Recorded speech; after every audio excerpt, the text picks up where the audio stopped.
The former Tampa teacher who pleaded guilty to having sex with her 14-year-old student in 2005 was back in court today. Last year, in a stunning move, a judge took Debra LaFave off probation despite the protests of her victim's family. Today, a judge put her back on probation. Our Carson Chambers spoke with LaFave and her attorney today. She joins us live in the studio. Carson? Well, hey, Jameson, a lenient judge took LaFave off probation last year when she was a new mom to twin boys. And now we're finding out how she spent that time with no curfew.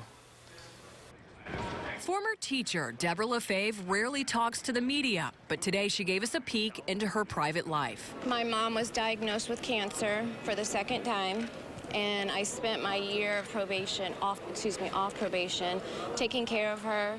And I'm so fortunate that I was able to take her to chemo treatments and spend the nights with her when she needed me the most.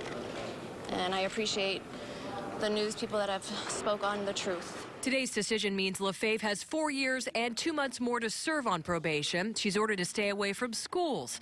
And the 14-year-old student she pleaded guilty to having sex with. Back in 2005, the ex-Greco middle school teacher was sentenced to 3 years house arrest and 7 years probation. It's been 8.5 years now, and this case is still not over. It's not over because her attorney, John Fitzgibbons, hasn't given up on getting LaFave off probation for good.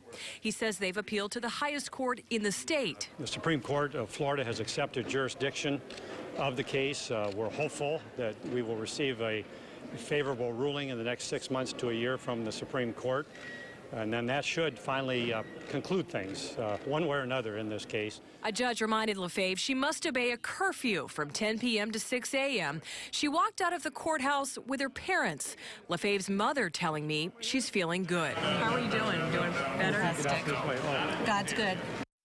Now, when LaFave cut a 2005 plea deal, which included no jail time, she agreed not to push for early termination of her probation. I'm Carson Chambers. Back to you.